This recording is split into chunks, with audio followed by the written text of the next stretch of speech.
If I gave you a billboard, downtown Tampa, Ebenie gets a billboard. What are you putting on that billboard? Make a difference. Ooh. You got to make a difference. Yeah. Even if it's just, like I always... A good difference. A good difference. We need to make a good difference. Yes, yes. You have to make, of course, you have to make an impact on somebody. Yeah. I promise you, when I die, it's going to be numerous of people that say, man, Ebenie, they be like, man, Ebenie was crazy. But that girl told you the truth, and she loved everybody.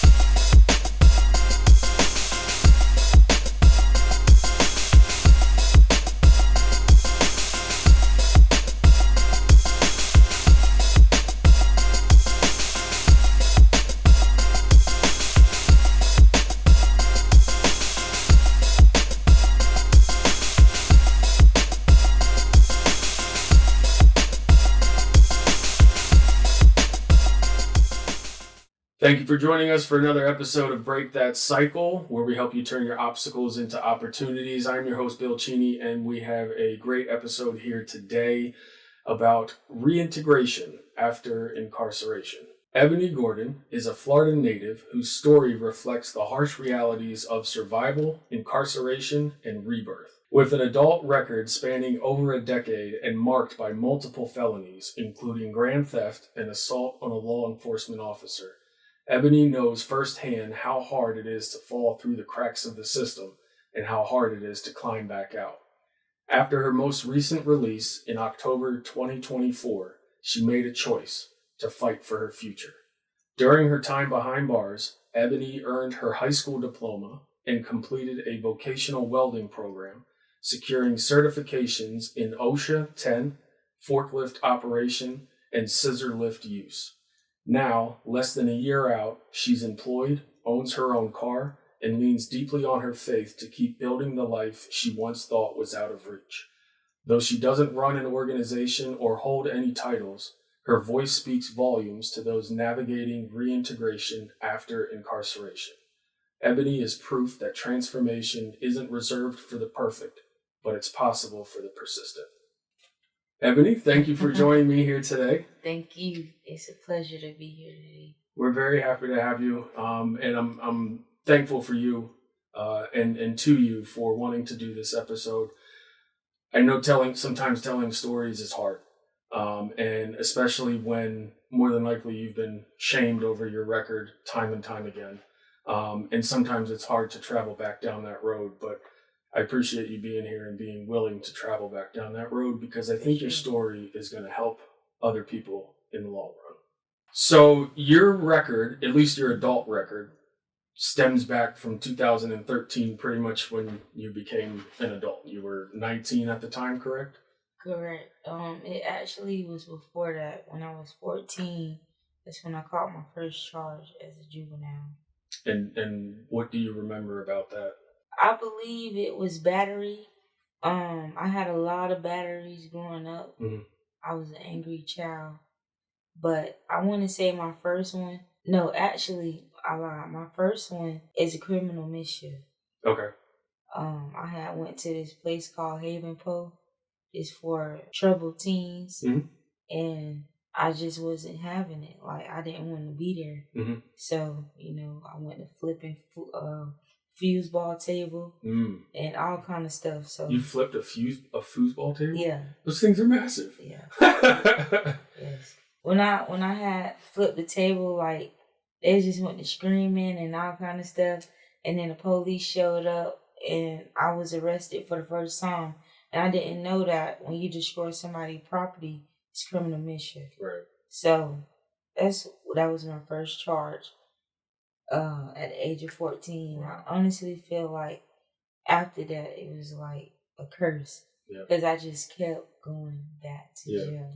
And do you, looking at it now and knowing the path that you've been through, are you able to pick out anything at that time when you were that young that kind of just kept leading you back to that? Like, what was home life like? What was school like? At a young age, I want to say when I was 3, my real mom and my real father, they got divorced. Mm-hmm. So it left me going back and forth between mom and real dad, and mom being with another guy. Sure. Which is my stepdad. Yeah.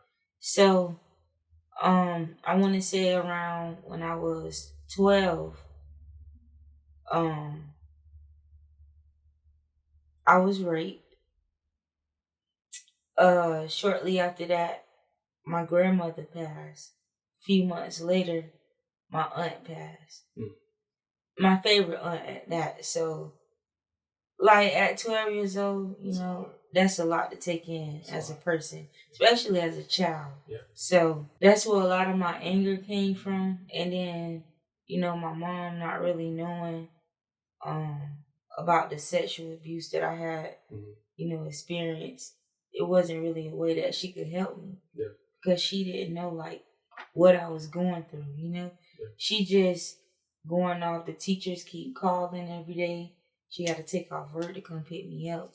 She's getting frustrated at this point because there goes Ebenie doing it again. Right. Yeah. She's missing out on work, you know. So it got to a point where she just felt like she couldn't do it no more. Yeah. So that's what my dad came in at. Yeah. Regardless of the circumstances that happened when I came to Tampa, the fact that he just came and got me, speaks volumes. Sure. And him being a man, I can't really say like he know how to raise a woman because he don't. He's a man. Okay. Vice versa. Sure. If I had a son, but I mean, I just honestly feel like everything happens for a reason. Okay. And nobody knows the cards they're going to be dealt. But when you do get them, whatever you dealt, you just got to play the right hand. And even if you can't, it's okay. Yeah. God believes in second chances. Yeah. So that's just what I took from it. Okay. Very good. Well, and when I first called you to set this meeting up, and this is thanks to people that work at the Hillsborough County Fulkenberg Road Jail. And they got me in contact with you, and I told them flat out, I said, I'm looking for somebody who is incarcerated, who has got out and is kicking butt now. And you were the first name that they gave me. So I was super excited to talk to you. But what led to this episode specifically was that in our first episode, which was on suicide prevention, there was one of the shorts, the reels that are on YouTube came out, and the clip was about bouncing back from struggles. The guest that we had domestic abuse issues where he was the one being abused. It was a failed suicide attempt, thankfully, and just a couple other things that he was dealing with. And he said, you can bounce back from anything. In the comments section of this, there was an individual, and I don't want to get this wrong. Their handle is at I'll be seeing you. And they wrote, try serving time. And as we were just discussing before we started, a lot of us don't know what that means. And it's important to understand that everyone has a different walk of life, like you said, a different deck of cards, and different hands that are dealt, and we have to navigate through it. Right. Looking at what you went through as a child, it would be hard not to assume that bad things would come from that. And did you have anyone other than your parents that you felt that you could talk to and release any of this anger? No. No friends? No pastors? No. When you growing up in foster care, by this time, I want to say by 15, I was good in foster care already. And it's like growing up there, you got to think you around strangers, I always felt alone. I always felt left out. And it wasn't until I got older that I realized I was never alone. Yeah. You know what I'm saying? But that's a conversation for another day. But I mean, like, honestly, spiritually, like, no one is ever alone, you know? If you just speak out and talk to God, He can help, like, see you through it all. Yeah. And that was my whole thing. I was so focused on trying to get myself through it. I wasn't going to the source, which is God, to help me get through it. Okay. But I was young. Yeah. So I always been a tough girl. Yeah. And I had to grow up fighting. Yeah. And I just fought like all my life. Yeah. Until I realized like I'm tired. Yeah. Going back to some of that in that early, obviously the crime started, you said, at 14 years old. Right. And looking at your rap sheet, it looked like there were some lulls, and then it came back again. Going into some of the specific charges, we had theft. There was, I believe, grand theft, burglary, trespassing, the assault on an officer. Mm-hmm. What do you remember about the time that led up, just led up to those instances? Was there a common theme? Were you hanging out with the same people? Were you in the same neighborhoods? Like, were you ever able to pick anything out of that and see a trend?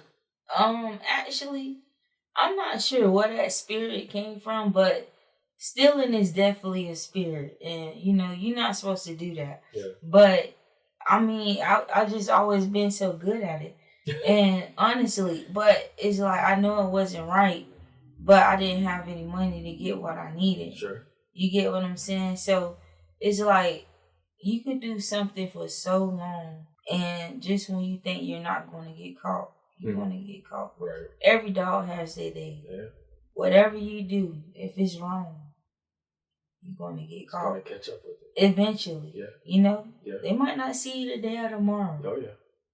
But that third time might be your lucky charm. So I always try to keep that in my mind. You know what I'm saying? Yeah. But it was like talking to a brick wall with me. Ebenie, don't do that.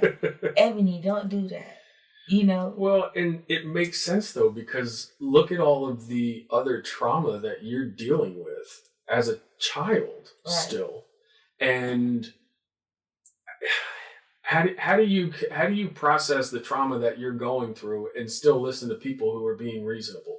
Nothing in your head at that point is reason. There's no reason that lives in your body because you're trauma. Right. You are in survival mode. And yeah, it is exactly like talking to a brick wall. And we see it here at Mary Martha House when we get the ladies that come in and they're still very much in survival mode. Right. I know it. Our case managers know it. We stop the conversation. We'll pick it back up later, or we'll pick it back up tomorrow. Because right now it is like talking to a brick wall. And like speaking of survival mode, like back then, now that I think about it, that's exactly what I was in. Because running away from all the group homes that they took me to, and I had to get clothes. Mm-hmm. I was only 16. How am I going to buy clothes? Right. I had to steal it. Right. So it really started at a young age. Right. You know what I'm saying? Just trying to survive. That's it. Yeah. That's all I was trying to do. Yeah. I had to steal food. That's how I got so good at it. Because I'm like, bro, I can't get caught. Yeah. But I remember this one time I was at not Walmart. I got arrested from there too. Man. Yeah, I was stealing TVs, bikes, all kind of stuff. How did you steal a TV? Oh man, I'm telling you, I was good. You can't just put that in your pocket. No, exactly. And they have the little spider rope around it. Yeah. I mean, you cut it off, it's gonna beat. But if you hurry up and take it off and throw it under the clothes, well, don't give everyone all the details. Oh yeah. we don't want you to be an accessory to anything further, okay?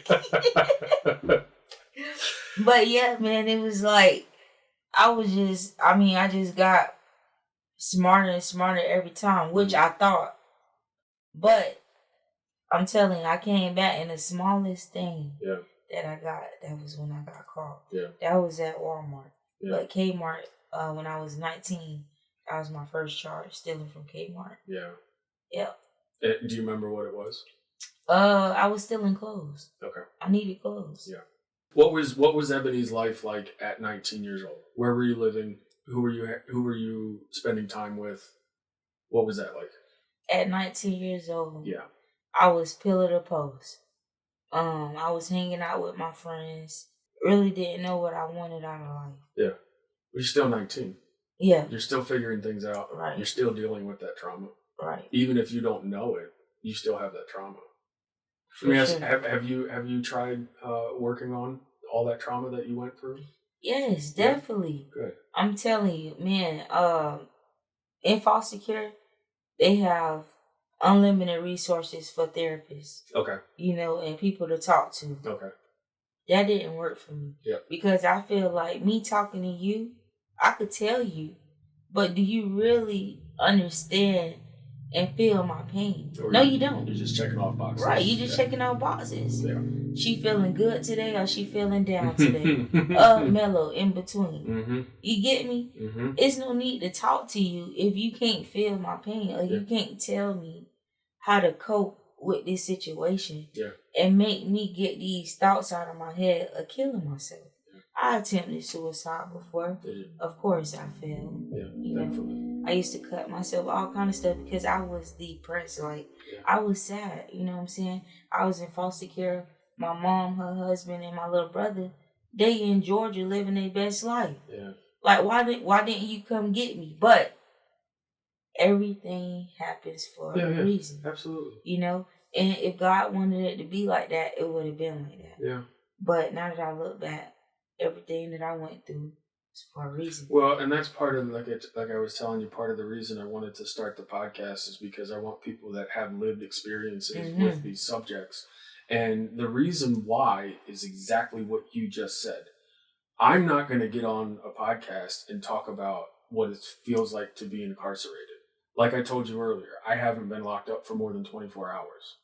I don't know what that feels like. I can't speak on that. So I need somebody who can.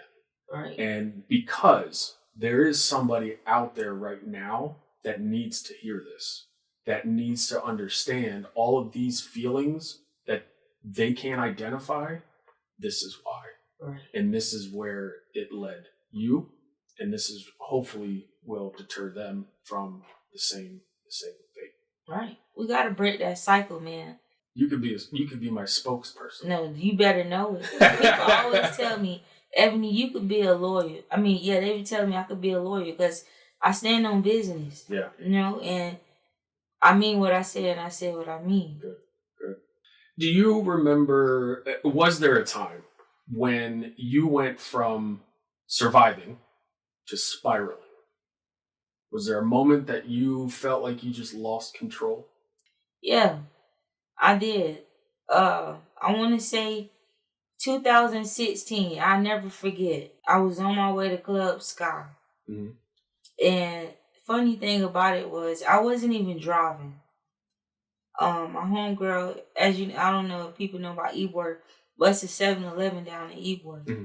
So she parked in the middle of the road. I just got in the driver's seat to move her car out of the road. Okay.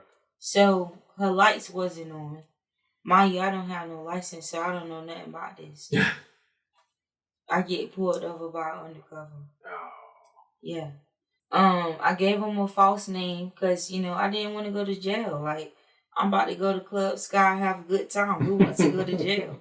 Once he realized, everything was a lie, that I didn't have a license, and, it went on from there. Then it went from, what's your name to can you step out the car? Mm. Wait, hold on, man. Yeah. Pump your brakes. What do you mean? Yeah. So I don't know. Like, I just didn't like how I was being handled. Yeah. So when I was placed in the car, I kicked the door. Yeah.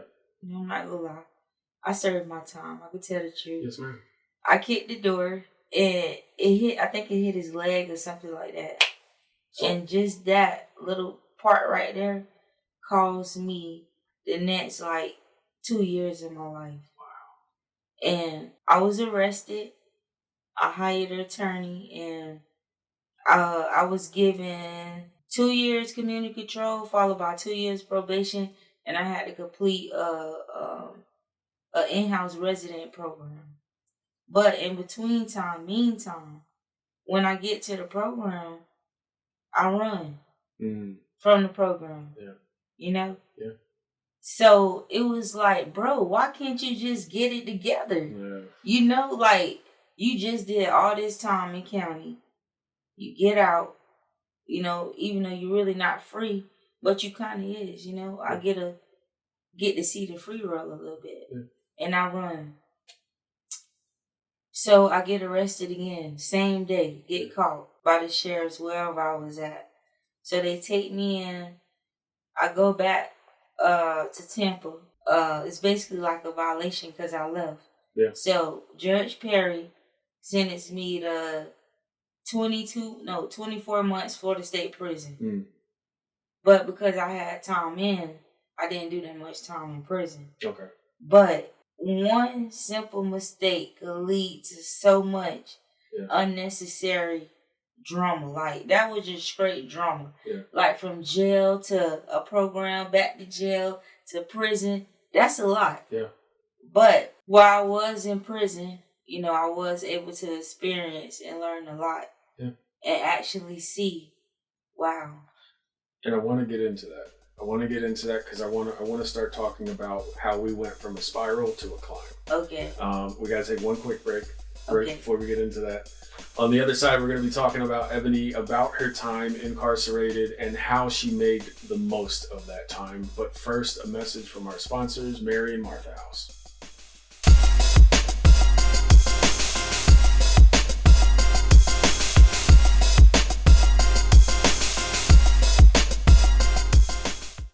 Mary and Martha House is a beacon of hope. For over 4 decades, it continues to shine brightly and illuminate the path towards a better future for countless women and families in need. Since our humble beginnings in 1982, we have dedicated ourselves wholeheartedly to the noble cause of helping those affected by domestic violence and homelessness. Did you know that every day in communities all around us, 1 in 4 women and 1 in 15 children face the terrifying reality of domestic violence? Compassion is the cornerstone of everything we do. We approach each person with a deep understanding of their unique struggles and needs. We foster an environment where respect and appreciation are not just words, but guiding principles that shape our interactions and relationships. Each member of our dedicated team is held to the highest standard, ensuring that compassion guides every aspect of our work. Mary and Martha House is a place where hope takes root, love blossoms, and lives are forever changed. Please spread the word. Help raise awareness about Mary and Martha House by sharing their mission, success, stories, and upcoming events on social media. By amplifying their message, you can reach a wider audience and encourage others to get involved or make a donation. Please remember, even the smallest act of kindness can make a significant difference in the lives of those in need.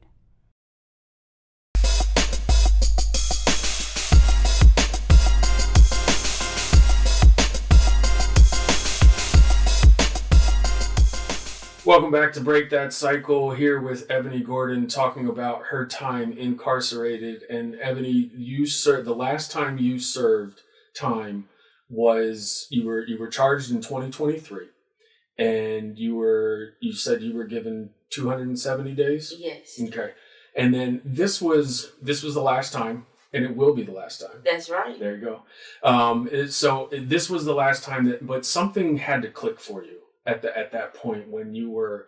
Do you remember what the charge was? It was petty theft. Okay. Yes. But a felony petty theft. Okay. Yes. So what happened during that process, either before, during, or after the arrest? You said to yourself, I can't keep doing this. Something's got to change. What clicked for you? So when I was locked up, I requested for it's basically like papers of my background of charges and recent arrests. Sure. So I actually requested my juvenile part too. Okay.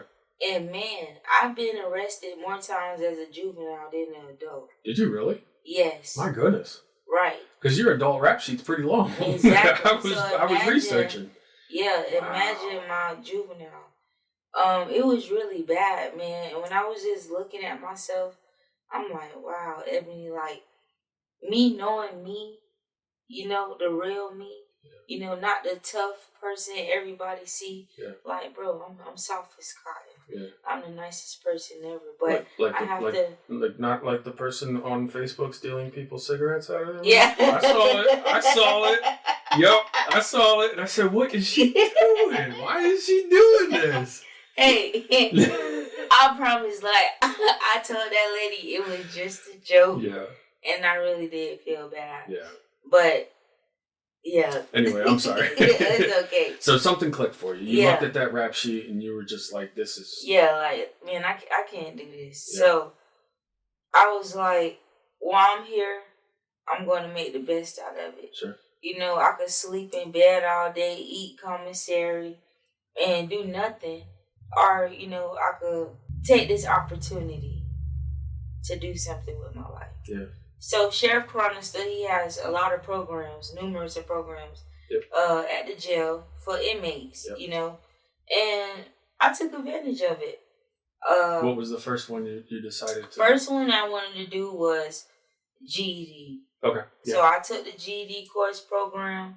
It was really exciting, but you know, you always going to have that little hump in the road, you know, and that little hump sometimes could discourage you, make you feel like, bro, I'm done. I give up. Yeah. But that just be the test. Because God will eventually move that hump out the road. But my hump was when I was in GED, I ended up getting kicked out the pod. And I got sent down to something like confinement, but not confinement. It was kind of like an overflow. Okay. Right? So me and another person, we got into an altercation. When you get into an altercation, they put a keep separate on you. Mm-hmm. So that means if me and you are in the same program, if I got to keep separate, you can't come nowhere near me. Sure. So one of us have to be ejected from this program. Yeah. And of course, I was ejected because I was a trustee already. So they're like, you can't be a trustee. And I mean, I was in welding and you trying to do GED. Okay. Like you just trying to do too much, girl. That's how they was looking at it, right? Yeah. So I was out of GED for like, I want to say, about a good week or two. And I just remember getting on my knees and I was praying. Yeah. I'm like, how could you guys take me out of a GED program and just to leave me to work for free? You get what I'm saying? Yeah. Like, forget being a trustee. I want my education. Yeah. You know, and then once I realized why I got kicked out of GED, I went to God. Okay. And you would never believe how I was able to get back into the GED program. Mm. So, if anybody know of a keep separate, that once we have a keep separate, that's it. It's basically like a lifetime thing. Really? If me and you was to ever go back to jail, and we got to keep separate on each other, it stays. Oh. And you know what happened on this one day? Corporal, she called me out and she said, "Hey, Gordon, come out here." So it was me and another lady named Tess.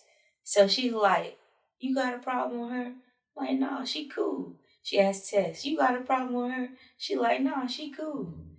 She like, "Now, if I take this keep separate off, my face is on this." Yeah. But what it was, Tess had ended up getting moved down to the part I was at. Okay. But because it was different sections, it was okay. But see, Tess had done became a trustee. Okay.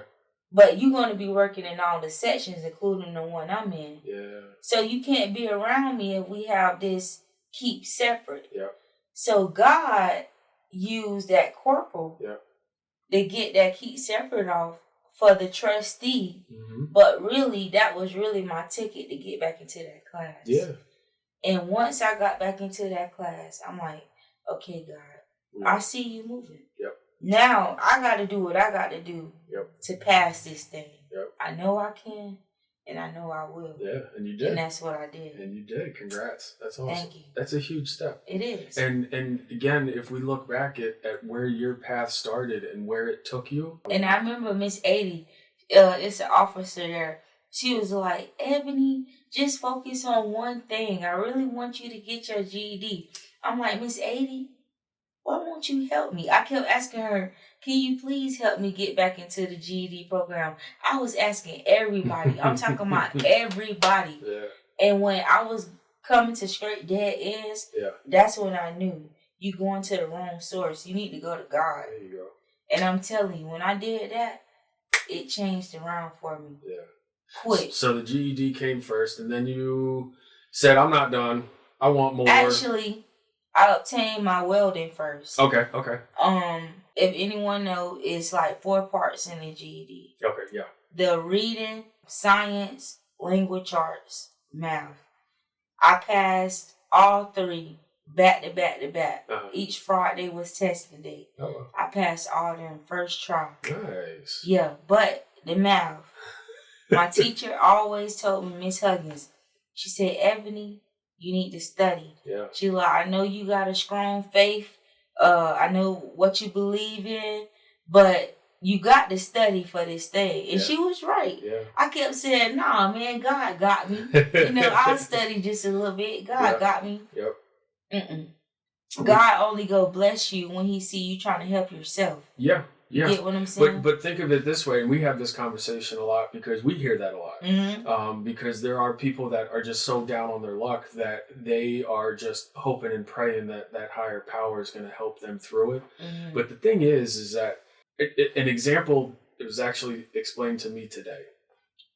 If we all get flooded and you're on the roof of your house and someone comes by with a kayak and says, hey, do you need help? And you say, no, God's got this. And then someone comes up with a boat and says, hey, I got another spot. You want help? No, God's got this. Fool, that was that's God. Exactly. Hello. That's why he brought those things there. Right. Sometimes you have to take the initiative and jump. Mm-hmm. So I love that. So welding was first. What did you think about welding? Actually, I was so proud of myself. Seems tough. Yeah, it is. Yeah. I to be honest, I didn't really know if it was for me because I always been a people person. Mm-hmm. I always felt like I was called to speak to people. Okay. So that's why a lot of the things that I went through, once I got older, I realized I went through it for a reason because who's going to help everybody else get through it? Right. If I didn't go through it, I can't tell you how to go through it, you know? So that's just how I always seen it. Yeah. So GED, we got that out the way, and then OSHA and forklift and scissor lift. Were you just bored at this point and you just wanted something to do? I was just I was getting everything. I even got my CPR. Okay, yes. Cool. Yeah. CPR certification. Yes. Awesome. But let me tell you about my test, right? So my math test, I failed it the first time, 143. Okay. You need 145 to pass. No, I think it was 142. Yeah. Close enough. Close enough, right? Not enough, yeah. So I went back and I studied for 2 weeks, and the storm had came. This was last year around when the big storm came. Yeah. So school was shut down. I couldn't go to school, so I'm like, dang, well, that's just giving me more time to study. Sure. I went back and I passed 3 over. So, yeah, I was so happy. I failed with 3 under and I passed with 3 over. Wow. I'm like, thank you, Lord. There you go. Yep. There you go. That's awesome. What kept you motivated while you were incarcerated to keep improving your resume? I would have to imagine very easy for someone to get discouraged and just whatever. What kept you motivated? Honestly, my mom always told me, you only going to know when your belly full. And that means you could only keep doing something for so long until you get tired. Mm-hmm. And with me, remember me saying it was like talking to a brick wall? Yeah. That's how I felt, like I was hitting a brick wall. Yeah. After so many times of hitting that same wall, I'm going to get tired. Yeah. And I got tired. I'm like, man, listen, I know I got so much potential, but it's either I get my life together, I'm going to end up dead, or probably in prison for the rest of my life. And I don't want that for myself. So I just figured, let me go for what I know, and try to, I've always been a hustler. Mm. I always kept a job. I loved work, but, let's do it the right way. Yeah. If you want something, work for it. Yeah. You don't got to go take it. So God has been blessing me, where I don't have to go out and steal, and if I do want something, I could wait on it because I have, a check coming in. But even if I don't have a check, I'm at the point now where I know it's wrong. Yeah. You know, no matter how you see it, yeah, it's wrong. And it's resources out here, you know, that you could take advantage of that'll give you free food or clothes. Absolutely. And also, but think about this too, is that you've put yourself in a better position by getting the diploma, by getting the certifications and whatnot. Because welders get paid really good money. Yeah. Oh yeah. No, that's why when I toured the facility and saw the welding, the mechanic, the cosmetology, I'm like, these are perfect because they are in demand everywhere and at all times. But you took the initiative to do that. You gave yourself more options. You said, I'm not okay with continuing down this path over and over again. So yes, times are going to be hard. Everyone has hard times when it comes to occupation. There are going to be times when you're laid off. There's going to be times where, work is just not there. And so employees' hours get cut. It's going to happen. But what you did was use your time wisely and give yourself many, many options, right? Mm-hmm. And so you find a job welding, and let's say, welding just isn't really popping off right now. Well, now I got forklift training as well. And so you can go find a job, operating a forklift. Right. Not everybody has that certification. So you've put yourself in a position to do better for yourself. Right. To change those cards that were dealt to you. Right. Pass them in. Give me 3 new ones. Let's see what this makes. Exactly. So, you've done that for yourself. So be proud of that. We're all proud of you for that. It's awesome. How cool is forklift? It's actually really cool. I'm not gonna lie. It's one of my favorite. So when I was in the military, I would operate our forklift, raising and lowering cargo into our jets. And whenever it came time to do this, I was the first one to run out to the forklift because I was like, I want to drive a forklift. I don't want nobody to get it.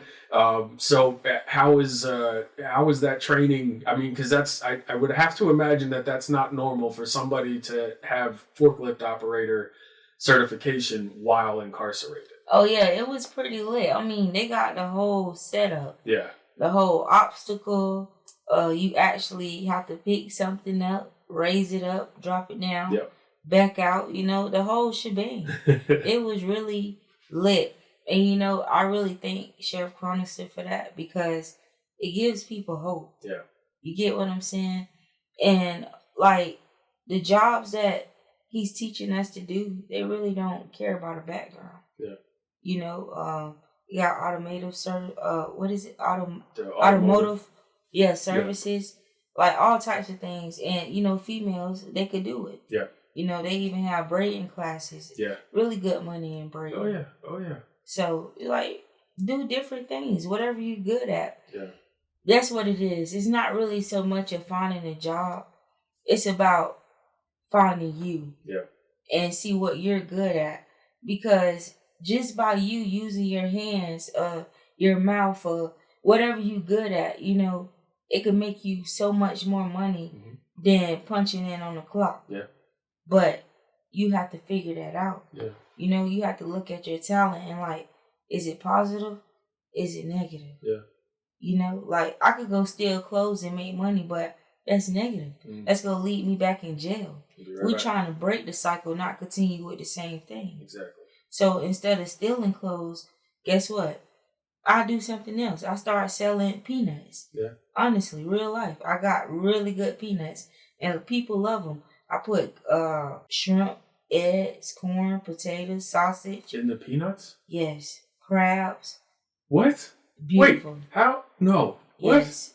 You have to explain this to me. We're talking peanuts. Yes. Like in the shells? In the shells. Okay. And so like a boiled peanut type thing? Yes. Oh. I have a picture right here. It's really nice. The crabs with the corn and the peanuts. It's so good. Don't like boiled peanuts, but I want to try that. That look good. They probably can't see it. But yeah, man, I'm telling you. Oh, wow. And I just put it all in a bowl like that.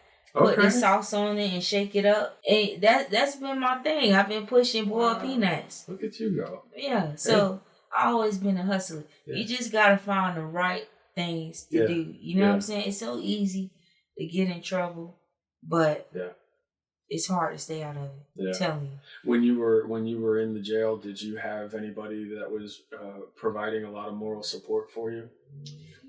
Yes and no. I feel like you know, while I was incarcerated, that was really my time to discover myself. Yeah. You know, and when God comes and talks to any of us, it's always going to be in isolation. Yeah. Because he can't talk to you with a room full of people and all this noise in your ear. You can't hear him. Right.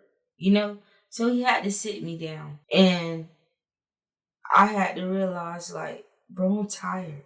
Like, once I seen that, like, my rap sheet, all the way from a juvenile, that's a lot. I mean, at some point, you got to get tired. Yeah. And I was looking at some of the older ladies in there, you know, and they looking at their rap sheet. They've been coming in since they was, 21, tenderonis, real pretty. But you just look at them and life just done, took a toll on them. Yeah. Drugs. Yeah. And I don't want to be like that. Right. I mean, I just feel like you got to want it for you. Yeah. Like my dad, my mom, nobody could want it for me. I have to want it for myself. Yeah. And until you become aware of what you really want for yourself, you're not going to really change because you don't want it. Yeah. But when you figure out that you really want it, it's going to happen for you. But it's going to be hard. Okay? Absolutely. It's definitely going to be hard. That's what life is. Right. You'll have temptations, everything. You're going to have old friends that want you to do the same thing that you used to do. That's a tough one. You got to cut them people out, man. Yeah, that's a tough Even one. though you don't want to, you got to cut them out. Yeah. Because if I decide I don't want to smoke anymore, but I got Joe over here keep trying to persuade me to smoke, eventually I might end up smoking again. Yeah. So we got to just cut Joe out the picture so we could get to the prize. Yeah. And the prize is in our future. It's tough, but you're absolutely right. Surrounding yourself with the right cast, as I like to say, you're in your movie. You're the star in your movie. Right.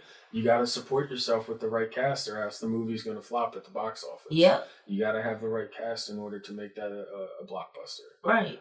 I want to get into some of the climb, right? Where we're at now, where we're going.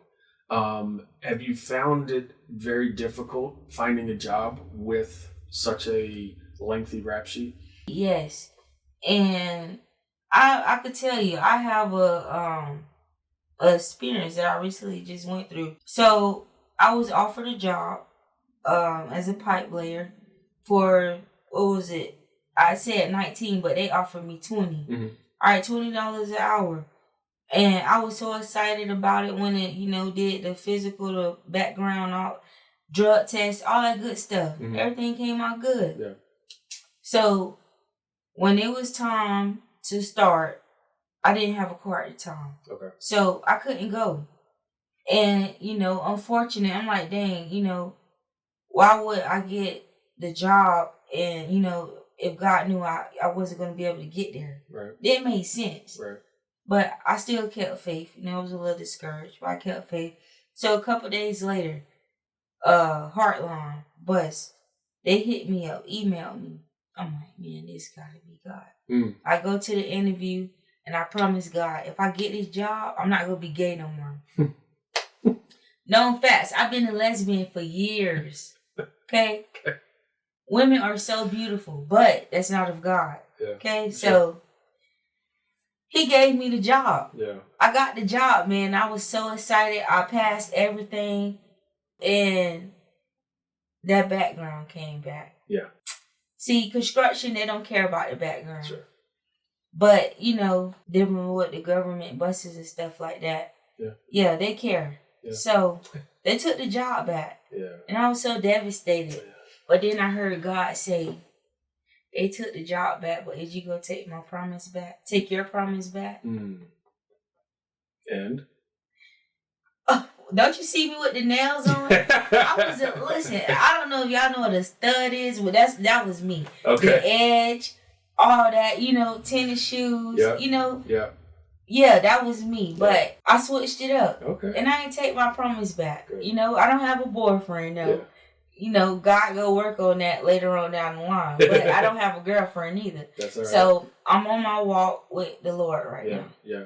So, Ebenie has work to do first. Right? Yes. You still got, anybody that is going through, like AA or NA, they always tell you to stay away from relationships because it's time to work on you first. And I want to get into kind of your message from beyond this. And you tell me you have a nice little poem that you recited. Was it during one of your graduations? Yes. Yeah? My welding graduation. Okay. Yes, I got a standing ovation. And you got a standing ovation. I definitely would love to hear the poem. We're going to take one more quick break before we get into that. When we are back on the other side, we're going to hear Ebenie's lovely poem. And we're going to talk a little bit more about some hope for people that may be struggling with this problem. We'll be right back.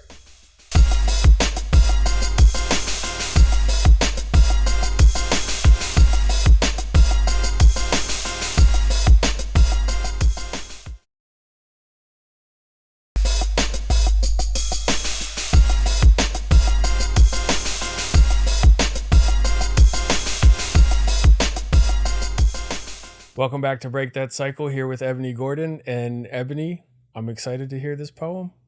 Take it away. Okay. Today is one to remember.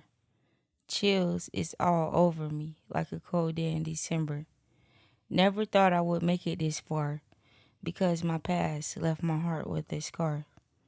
Growing up in foster care wasn't easy. I remember when the staff used to tease me. My self-esteem was dragged through the dirt. I'd rather been hit because the words really hurt. I was in and out of jail since 14. Had so much potential and gave up on my dream. Dropped out of school in the 10th grade. Now that I look back, I wish I would have stayed. But then again, everything happens for a reason. And even though I was in jail, 2024 is my season. Now I stand here bold and proud. Finally can say I did it out loud. No matter what life may throw at you, know that God will see you through. And always keep God first in all that you do. Thank you, Mom and Dad, for believing in me too. And to my teachers, Miss Huggins and Mr. Farr, thank you for making me a star. And last but not least, no matter how old you get, dreams can still come true. If I did it, you can too. And always remember, women lead with their heart, and that's the best part. Wow. No wonder you got a standing ovation. That's amazing. How long did it take you to put that together? You don't even believe me. It actually took me, I want to say, about a good 2 hours. Wow. Yeah. That's beautiful. Because I told my caseworker, Miss Davis, I said, I want to do a poem. Yeah. She was like, well, write it and I'll see how it sound. And man, I'm telling you, it was amazing. Like, sometimes you could do certain stuff and not realize how amazing it really is until you hear other people like, wow. Yeah. But that was just coming straight off my heart. Yeah. But yeah, well, I am an artist. I make music as well. So that was kind of like, It's in you. Yeah, it's in me. It's part of you. Oh, that's beautiful. For sure. I love that. And so let's stay on that, right? Let's say that somehow this episode airs in Falkenberg County Jail and you have people that are still in there that you know. What can you say to them? What kind of hope can you give them? What kind of guidance can you give them now, 12 months removed from incarceration, and you're doing it? You're getting there. What can we say to @I'll be seeing you? And I better see a comment on here because bring that energy, bring the same energy. I'm doing this episode for you. What can we help them with? Well, I could first honestly say you got to put God first. Okay. And I'm going to say that to the day that I die because literally without him, we could do nothing. But second, you got to have faith and believe in yourself. It's going to be hard. Trust me. Like, this life is hard, but you're going to get through it. You have to fight and not, physically with your hands, but spiritually. Like, you got to fight for what you want. You know, when people want nice things in life, you know, they do what they have to do to get it. You know, whether it's good or bad. But you got to keep the positive mind that you're going to get whatever you need, but you're going to do the right thing about getting it. You know what I'm saying? You just got to try, man. Try, and don't give up on yourself. Because to be honest, you know how they always say, somebody's coming to save me? Nobody's coming to save you. Nobody is coming to save none of us. I mean, Jesus is coming back one day, but nobody's coming to save you. You got to want it for yourself. And keep going. You go have people look down on you, say, oh, she just thinks she's all that. You know, once you get on your walk, you know, whatever you may believe in, you know. But once you get serious about what you want, and, you know, your higher power see that, like, everything just go come in effect for you. I mean, that's what happened for me. And a lot of people that I know that done turned their life around. And I love the aspect of keeping the faith. And it's not just keeping the faith in your God, but it's also keeping the faith in yourself. Right. And it is very, very easy. And we see this all the time with domestic violence victims. They're told something that is incorrect. They're not good enough. They're not strong enough, whatever the case may be. They're told over and over and over again by their abuser. They start to believe it. And then they start losing confidence in themselves. They start losing that self-esteem, and that just spirals. And in this case, you're saying that not only do you have to understand to keep a faith in your God and your higher power, whomever that may be, mm-hmm. but don't forget about yourself. Right. Yeah, because you're the one here putting it into action. Yep. Again, are you going to jump in the boat while you're standing on your roof when your house is flooded? Are you going to take the action? You still have to do it, and you right. have to have conviction in yourself as well. And if anyone that is watching this feel that you're not enough, or you're alone, or whatever the bad thing someone may have told you, you are beautiful, you are enough, and you're going to get through this. I believe in you. You got to believe in yourself, though, first. But stay strong, girl, or guy, whoever. You're going to get, because guys get abused, too. Absolutely. I'm telling you, Absolutely. Everybody get abused. Absolutely. But just know you are enough. And whether you have kids or no kids, somebody is looking up to you. And you have to want that change for yourself so that they could be able to follow behind you. Because believe it or not, other people's breakthrough is coming through you. And they can't get their breakthrough if you don't get your stuff together. Like me. Mm-hmm. You know what I'm saying? Mm-hmm. I really had to get my stuff together, man. Yeah. Because this might just be the start of where all this begins with me. Yeah. Going around telling my story. Yeah. I never been on a podcast and told my story. While you were talking, the thought went through my head. You need a podcast. Yeah. You need to start. You need to spread your message. Your message is it's raw, right? And it's not fantasized. It's right. real. It happened. And you're making more out of that situation than a lot of people are. Right. And let's say for someone who is no longer incarcerated, they've gotten out, but they're hitting that issue with that background check. Mm-hmm. What kind of suggestions can you give them? I know you mentioned that construction is probably an industry to look into, because yes. more often than not, they're not so heavy on the background check right. being clean. What other things have you learned going through this process that might help somebody else out there trying to find employment? There is different resources. I know for a fact, getting into like the warehouse industry, you know, taking up a trade, like barber, things like that, like fixing stuff, anything that you could really do with your hands that's like high demand, you know, they're really not going to really trip by the background. Mm-hmm. But the things that, you know, you have to deal with people information, stuff like that, those are the people that do backgrounds. But you just got to keep faith. Like I'm telling you, it's not easy. It's really not easy trying to find a job as a felon. But, you know, I think that's something else that I need to really get into, because the fact that it's not a lot of jobs for felons, I feel like us felons need to create the jobs, or it need to be, good people, that's out there that just need to open up their door to felons, because not all felons are bad people. Sure. We all make mistakes. Yeah. Believe me or not, it's people out there that's doing stuff who just haven't been caught yet. Yeah, The only difference between me and them, they didn't get caught. Yeah. I did. Yeah. So I have to suffer. But once your time is up, why do you still have to suffer? Yeah. And I feel like that's something that really needs to be talked about. Yeah. And maybe that is my calling. Because I'm telling you, like, I try to do everything in the world. Uber Eats. I can't do Uber Eats because I have a background. Yep. Can't do DoorDash because I have a background.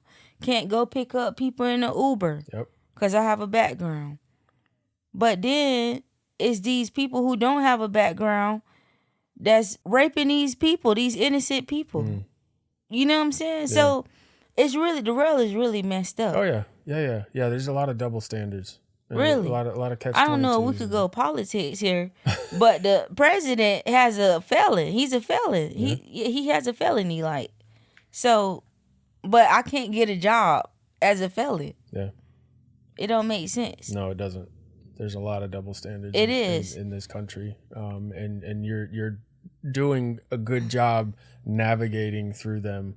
And I can see that you're trying your hardest. Yeah. Which you have to, again, you have to have faith in yourself. You have to show up for yourself. Yep. It's something that, again, it's a cycle.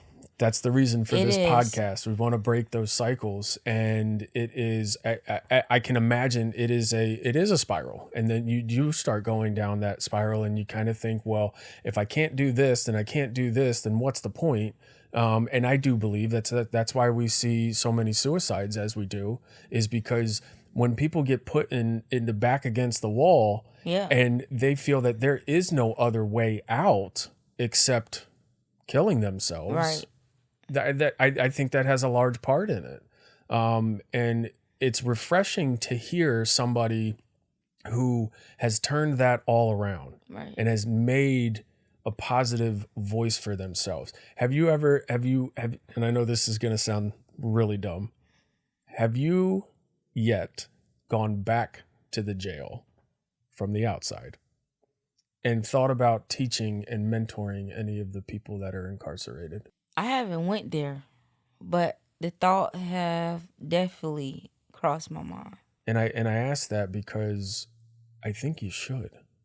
I think your story is relatable to the population, most of the population in jail. Right. Like you said, not every felon is a bad person. Sometimes they did something that they had to do. Mm-hmm. And, if it comes to things like theft and burglary and stuff like that, and I know saying this, there's going to be people listening and in the comments, and they're going to say, you're wrong. And I'll die on this hill. There are people out there that do things because they have to. Right. Not because they want to. Right. And I think your story is a perfect example of that. And I think your success at this point, which is only going to continue, is going to be a breath of fresh air for somebody who is Ebenie as a 19-year-old, right, going through those motions that led to that spiral. And I think your story would really help some people. And I hope, obviously, on this podcast it does. I hope it does. But please let this be the platform that you jump off of to get into that realm, to help other people. I can tell you want to help. I really do. I can feel it from you. Your poem said it perfectly. Yeah, man. Like, I've been through so much, and just the fact of knowing everything I've been through, it can't be for no reason. Yeah. It just can't be. Why would God make me go through all of that for no reason without having a purpose behind it? Yeah. That is my purpose. Because it's like you said, so many people want to kill themselves because they're not strong enough. Yeah. Or they feel like they're not strong enough. They They are like strong. Yeah, yeah. They feel like they're not strong They've been enough. told they're not strong Right. enough, and they've been made to feel Right. that way. But they, yeah, absolutely. Right. But you are strong enough. Yeah. You are. Don't give up. Fight until you take your last breath. Honestly. Yeah. Because that's what I'm going to do. I'm going to fight. And me having all that, aggression coming up, I just switched it up. Yeah. Now I'm fighting for a cause. Yeah. A purpose. But honestly, they need to really have more people open up their doors to felons. Yeah. Because it's ridiculous. I understand it's going to be people that say, you do the crime, you do the time, stuff like that. But, yeah, we did the crime and we did the time. And you still suffer for it. We still suffer for it. Yeah. Like, when does it stop? Yeah. And not to pull out the race card, but, being black don't help it neither. I'm sure. Honestly. Yeah. So it's like you got all these strikes against you, Yeah. And even going out into the construction field, they feel like you're a woman, so you can't do it. Yeah.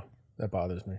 Going into the cooking field. I was a chef at a Cheesecake Factory. Yeah. They feel like because you're a woman, you can't do it. Yeah. But what they don't know is women have power. Oh, yeah. Oh, yeah. Honestly. This is your zone, girl. Yeah. This is your zone. You're not afraid of the camera. No. You're not afraid of talking. This is your zone. I've been like this since a child. Yeah. Very outspoken. Yeah. Very much for what's right. Yeah. Even though I didn't intend to go to what's right. Mm-hmm. But, it was for a reason. Yeah. Obviously. If I gave you a billboard, downtown Tampa, Ebenie gets a billboard. What are you putting on that billboard? Make a difference. Ooh. You got to make a difference. Yeah. Even if it's just, like I always... A good difference. A good difference. We need to make a good difference. Yes. Yes. You have to make, of course, you have to make an impact on somebody. Yeah. I promise you, when I die, it's going to be numerous of people that say, man, Ebenie, they be like, man, Ebenie was crazy.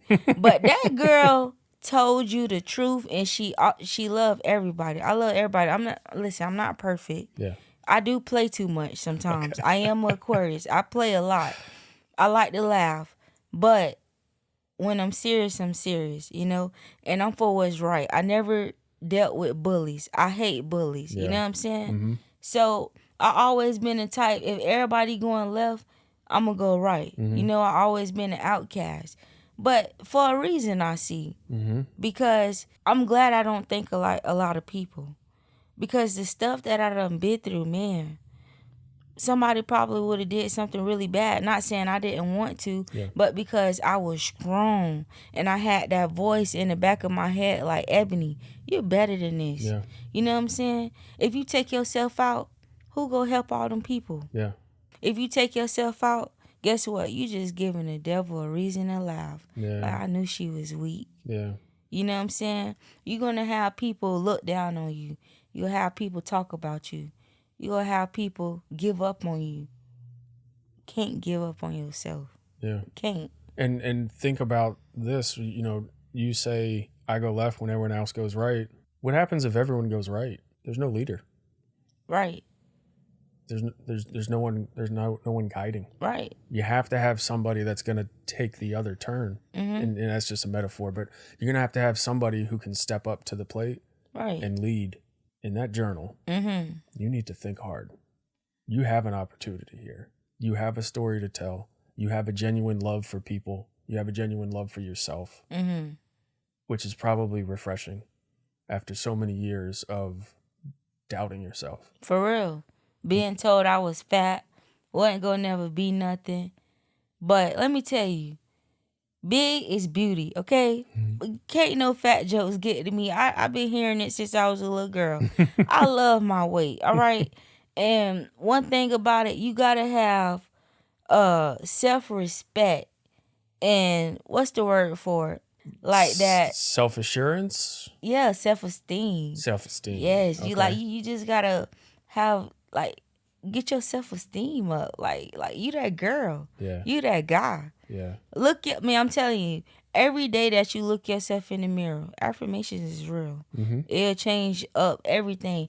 And meditate. Honestly, meditate. It's really good for your soul and your mind. But affirmations, tell yourself, I am good enough. I am beautiful. I am smart. I am going to be somebody. Because you are somebody. Everybody is somebody. I went to North Temple Alternative School. Yeah. And them people made us stand up and say that every morning. Yeah.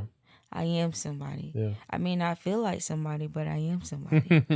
And I used to feel like it was so corny. Yeah. But as I got older, I am somebody. Yes, absolutely. And it's even legit. if you say I'm not somebody, I'm somebody. Yeah. And you are too. Absolutely. For sure. Oh, I love that. Ebenie, I don't know a better way to send this off. I mean, that was fantastic. I really enjoyed our time. Me too, and like I man. told you during one of the breaks, most of the people that I've had on the podcast, I have a relationship or friendship with. This is the first time we've met. Right. We've talked on the phone once. We've texted a couple times, but I told you I was a little nervous because I don't really know Ebenie. Hey, guess what? Is this going to work? I was nervous too, man. Yeah, great. Because let me tell you, funny story. My dad, he hit me up. He like, hey, El. That's what he called me. Yeah. He like, hey, El, the sheriff's office called here looking for you. Oh, I no. said, the sheriff's office? What they calling looking for me for? I ain't been getting in no trouble. I swear I didn't know Yeah. it. I said, what they calling me for? He started laughing. He like, no. He was like, it was a lady from the programs. Yeah. You know, and they went to telling me about you and stuff. So I hit her up, and you know, we went to talking. And mind you, the lady who I spoke with, I only met her once. Okay. And once she heard my poem, she was like, "Wow, Yeah. this is beautiful." Yeah. So it was up from there. Yeah. So yeah, it was really funny. I'm like, bro, why is the sheriff's office calling for me? He's playing a... But I would have never knew. But you know, big things come in small packages. Even though this might not seem much to me, but I do appreciate the opportunity because you don't even know, but you just planted a seed in me. And it's like I feel the fire. Good. But I just need to release it. I'm excited for you. Yeah. I'm excited to see, like, we need to still keep in contact. Yeah, for like, sure. This isn't that we're not done. No. Let's see where it goes. Let's see where Ebenie goes. Let's see how far Ebenie climbs. Hey, and shout out to Real Vita TV.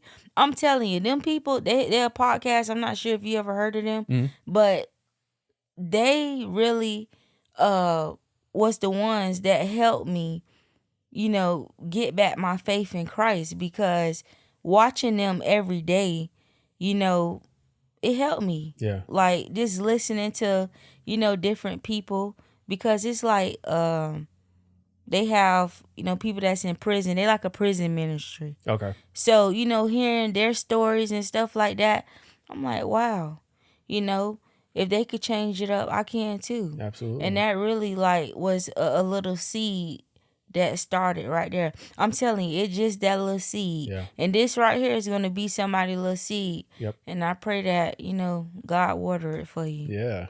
I'm glad I waited, because I was going to call you out for talking about other podcasts on my podcast. Oh, yeah, I'm sorry. No, I'm playing. Spread the love. Anybody that is helping people out there, absolutely love it.